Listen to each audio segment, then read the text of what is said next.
Diawali dengan fakta tentang dilema yang sepertinya menjadi keharusan para personil boyband maupun girlband yang harus meninggalkan dunia pendidikan demi karirnya.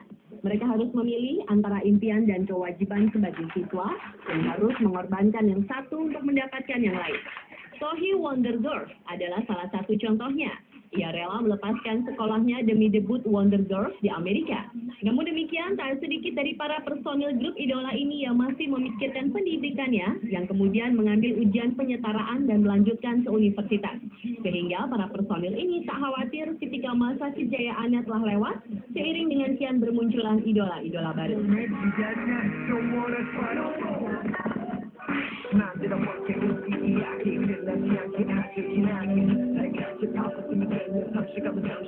Fakta tentang boyband dan girlband selanjutnya adalah rata-rata para personil sebuah grup boyband maupun girlband harus tinggal dalam satu rumah.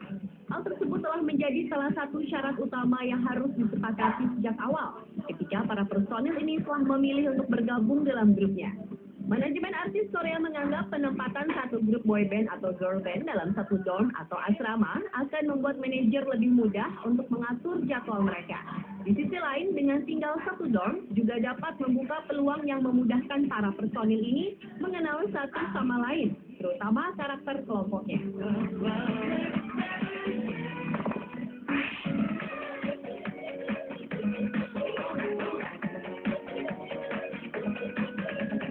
Fakta berikutnya adalah para personil boyband maupun girlband harus melalui masa uji coba. Dalam setiap manajemen boyband maupun girlband Korea, biasanya memiliki kebijakan masing-masing untuk menguji cobakan para personilnya masing-masing untuk mengetahui bakat seorang bintang yang dimiliki oleh anggota boyband maupun girlband tersebut. Tentu saja masa training personil ini akan menghabiskan waktu yang cukup panjang. Ada yang 1 tahun, 2 tahun, 3 tahun, bahkan ada yang harus menjalani masa trainingnya hingga 6 tahun. Seperti JD dan Taeyang Upa atau Hyun dari Super Junior yang lolos masa percobaan paling cepat, yaitu hanya dalam waktu 3 bulan. Dan penilaiannya tergantung dari manajemen masing-masing. Apakah calon anggota boyband maupun girlband tersebut sudah layak untuk diorbitkan menjadi penyanyi berbakat yang diidolakan penggemarnya.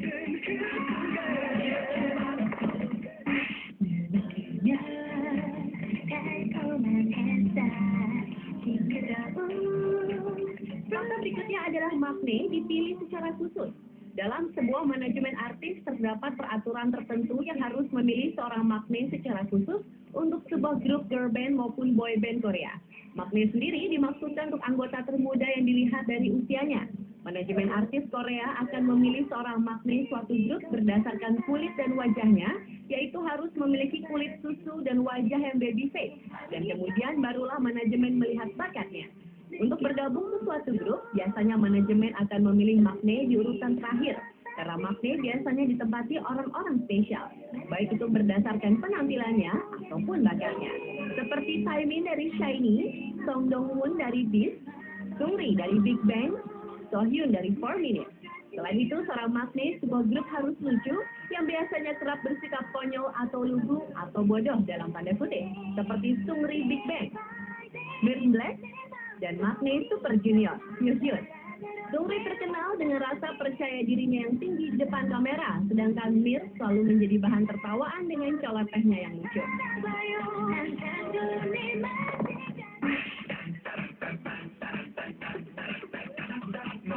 Fakta boyband maupun girlband Korea selanjutnya adalah memiliki seorang leader atau pemimpin. Biasanya dijadikan leader adalah personil tertua di grup atau personil yang mempunyai bakat kepemimpinan walaupun bukan anggota tertua dalam grup. Contohnya untuk personil yang dijadikan leader karena paling tua adalah ITZY di Super Junior maupun Onyu di SHINee. Sedangkan personil yang dijadikan leader bukan karena sebagai anggota tertua, contohnya adalah G-Dragon di Big Bang, Choi Jong-hoon di FT Island, Yoonho di CVXQ, dan CL dari 2NE1. Unik ya, dari leader-leader seperti G-Dragon, Yoonho, ITZY, Yoon Dong-jun, CL, Seungri memiliki suatu persamaan yang harus dimiliki seorang pemimpin, yaitu bergolongan darah A. Dengan alasan bahwa orang yang memiliki golongan darah A cenderung stabil, penuh karisma, bertanggung jawab, serta selalu mengikuti aturan atau disiplin, serta pembawaannya lebih tenang.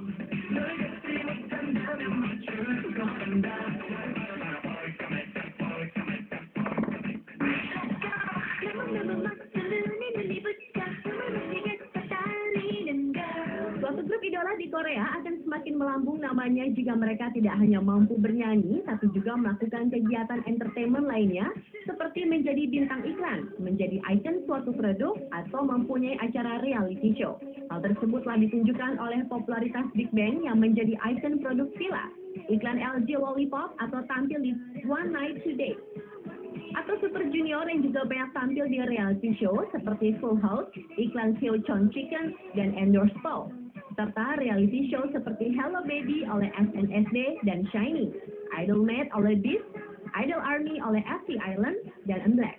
Semakin meningkatkan popularitas grup idola ini di industri hiburan Korea. Dan biasanya dalam suatu grup sedikitnya ada satu personil dari suatu grup idola yang terjun ke dunia acting atau presenter.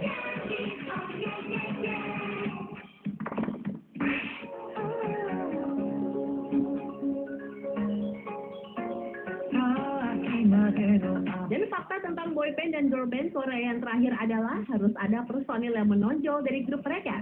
Dalam suatu grup idola, pasti ada satu atau dua yang lebih menonjol dibandingkan personil lainnya. Entah itu leader, maknae, atau bukan.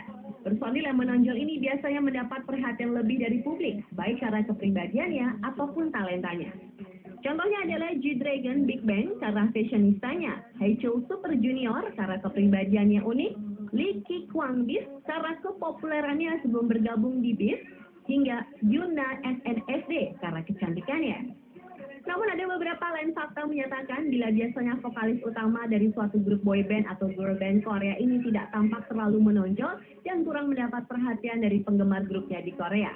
Bahkan dikabarkan terkadang nasib dari vokalis utama ini justru menyedihkan. Jika grupnya tampil kurang maksimal, maka vokalis utama inilah yang menjadi sasaran utama. Seperti yang terjadi pada Yesung dari Super Junior, Taeyeon dari SNSD, dan beberapa vokalis lainnya.